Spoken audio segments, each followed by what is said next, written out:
오늘 지난주에 이어서 KBS 정현욱 기자와 함께 이곳 광안리에서 네. 이야기를 나눠보도록 하겠습니다. 이곳 마음에 드시나요, 기자님? 저 광안리 정말 자주 왔는데 아, 자주 오신다고요? 처음 봤어요. 그리고 너무 지금 이 달콤한 클래식의 네. 분위기랑 너무 잘 어울리는 공간이어서 굉장히 영광입니다. 이 광안리에는 어쩐 일로 자주 오실까요?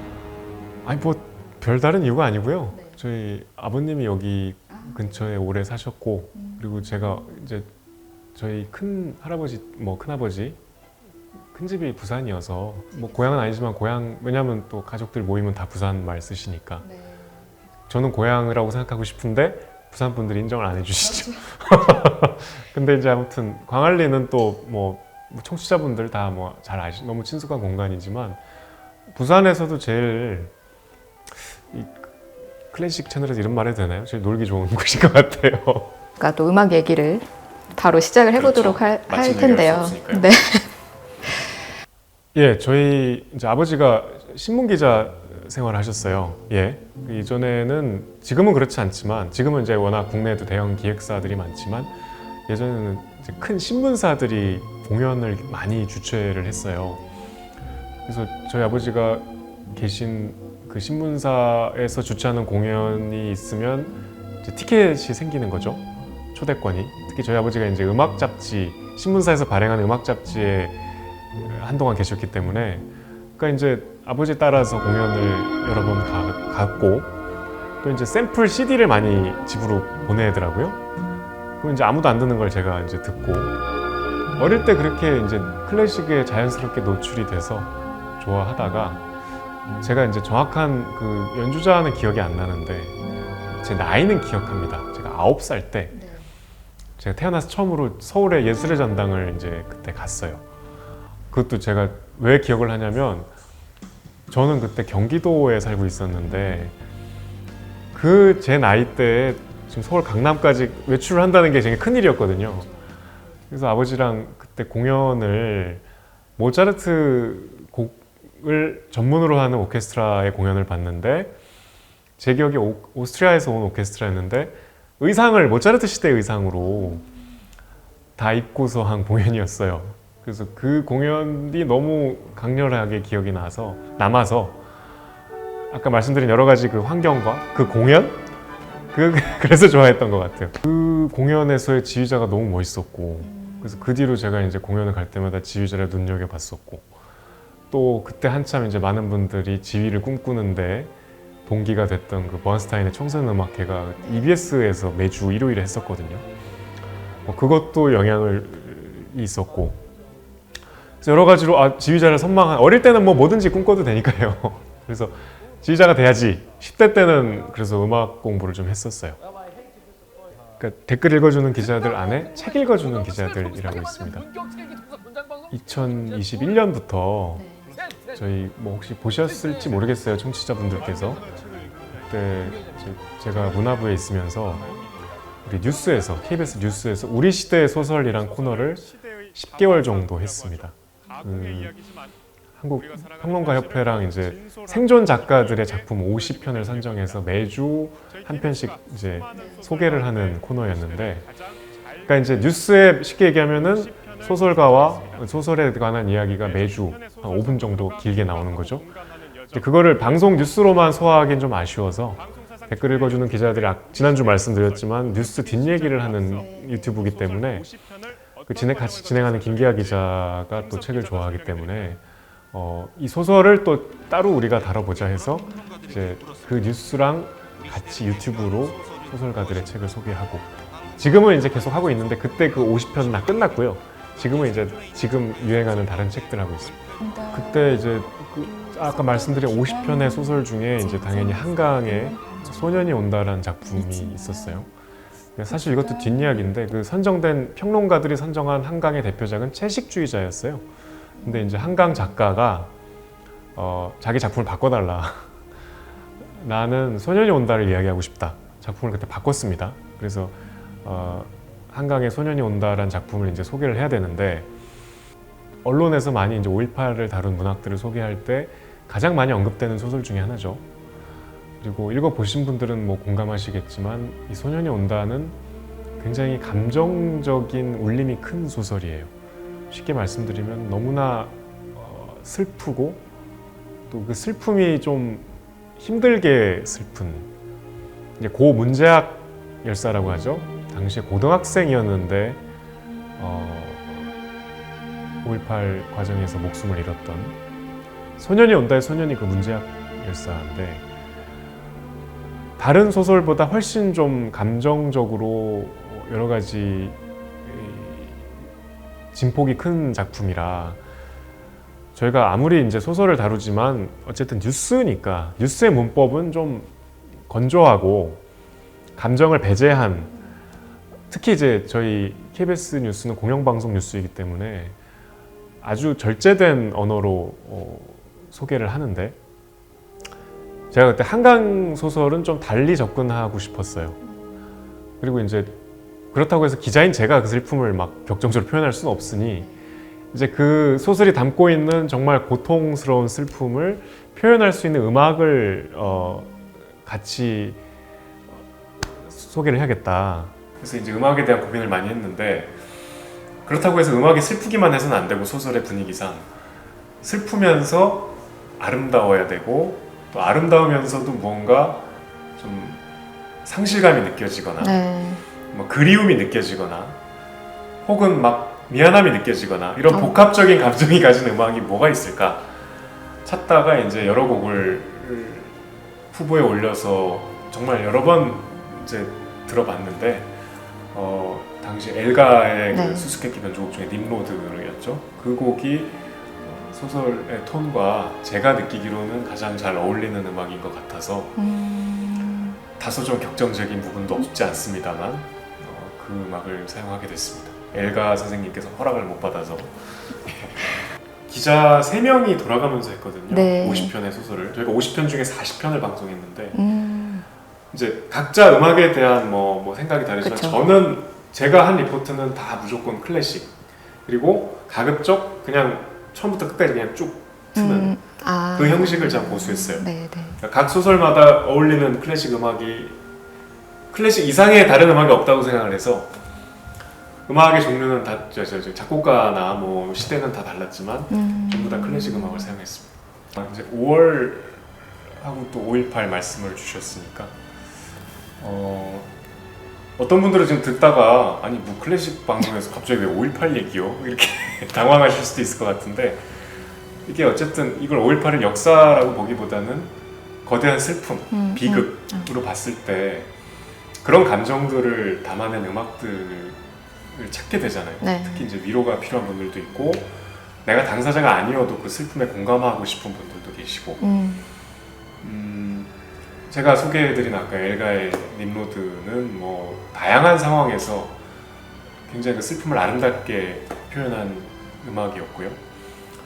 마침 또 5월 얘기를 더 해주셨으니까 제가 첨언해서 소개해드리고 싶은 음악은, 사실은 이제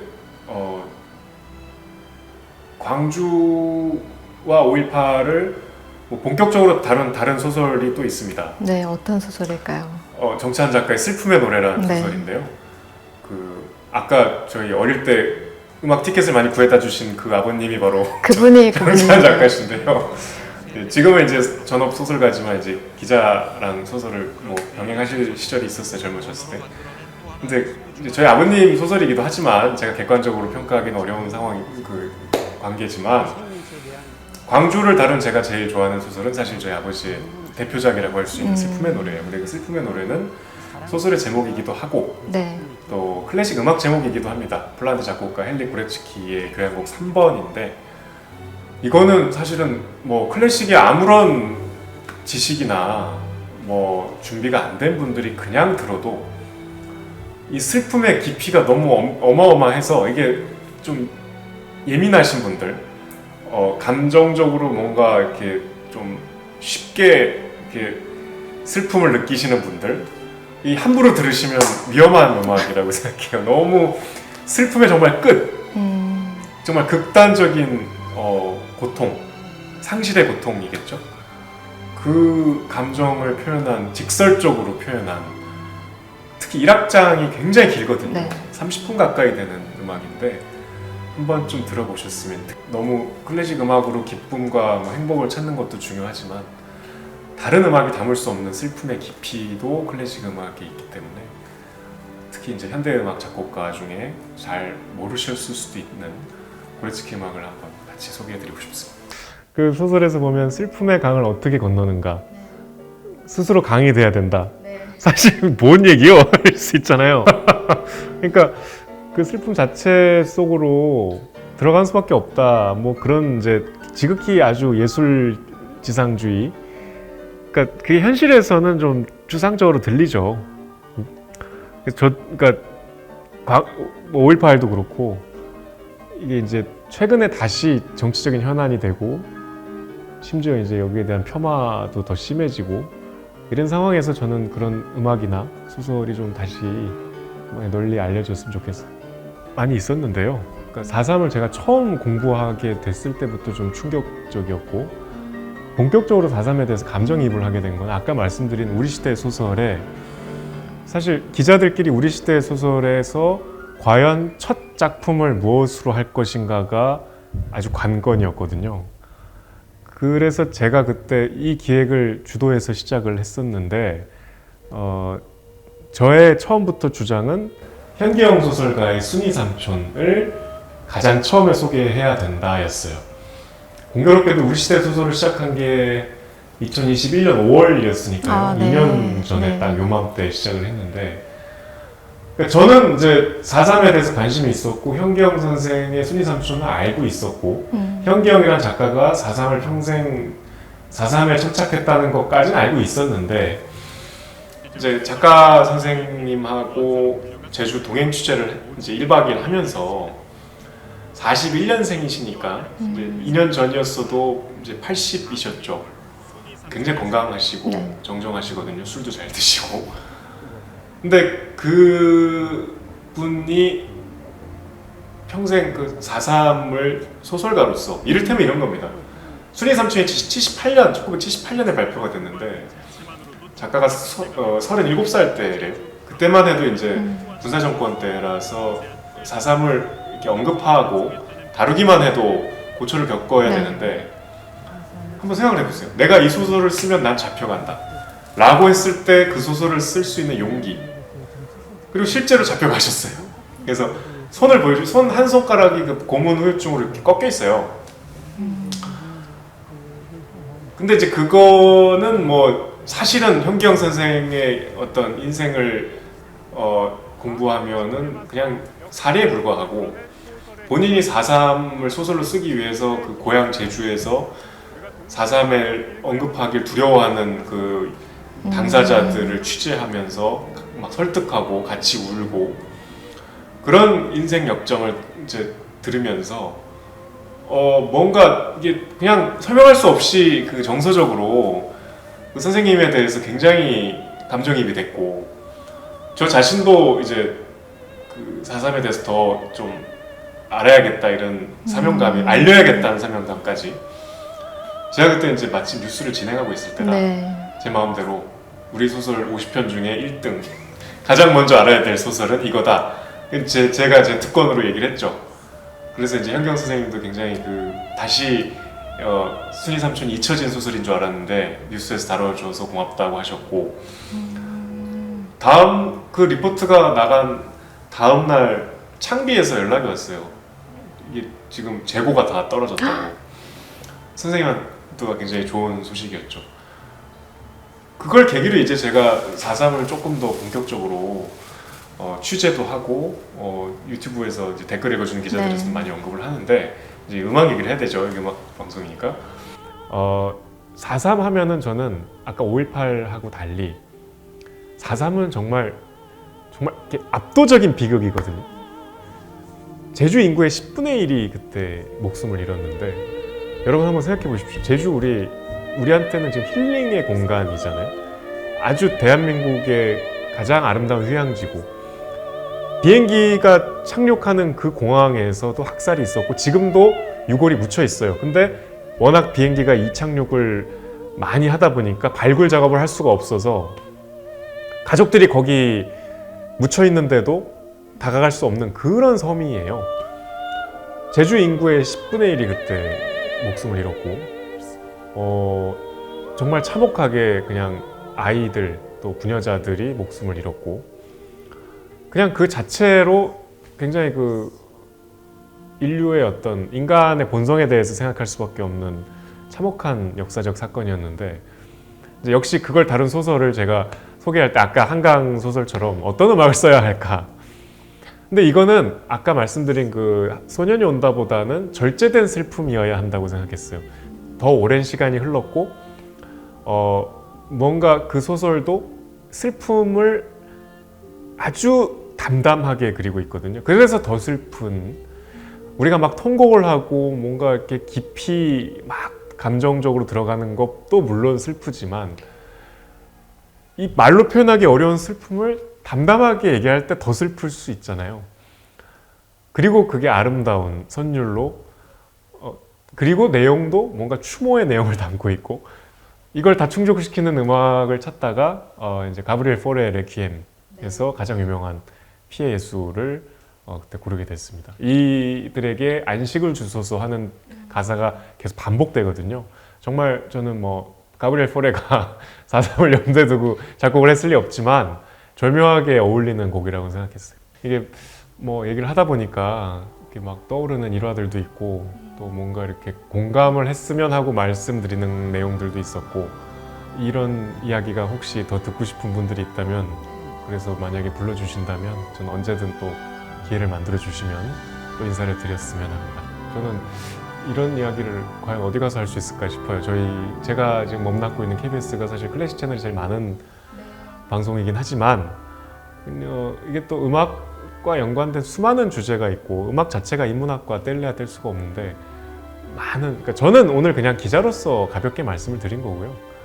좀 클래식을 다루는 프로들이 이렇게 많이 좀 이렇게 융합을 해서 클래식에 좀 약간 주저하는 진입장벽이 있다고 생각하시는 청취자분들한테도 좀 쉽게 다가갔으면 좋겠어요.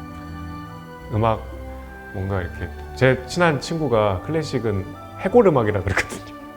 죽은 음악이라 그렇게 알고 계신 분들한테 이제 그렇지 않은 사례들을 좀 더 많이 소개해 주셨으면 막판에 5.18, 4.3 얘기를 해서 이 분위기를 이어가야 될 것 같아요. 이게 지금 제가 얘기할 때 포레 레퀴엠을 들으셨는데 뭐 기왕 레퀴엠 들으시는 거 레퀴엠 자체가 너무 아름다운 음악들이기 때문에 이게 죽은 자를 위로하는 음악이니까 아름다울 수밖에 없겠죠. 슬프기도 하고 그 중에서 지금 너무 또 막 장엄하고 웅장한 음악을 이 시간에 듣기에 부담스러우실 수 있으니 장엄한 레퀴엠 중에 가장 유명한 게 베르디 레퀴엠인데 그 중에서 아주 가느다란 슬픔을 애절하게 노래하는 부분이 있습니다.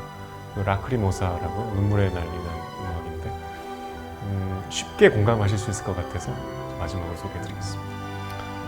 고생하셨습니다. 고생하셨습니다.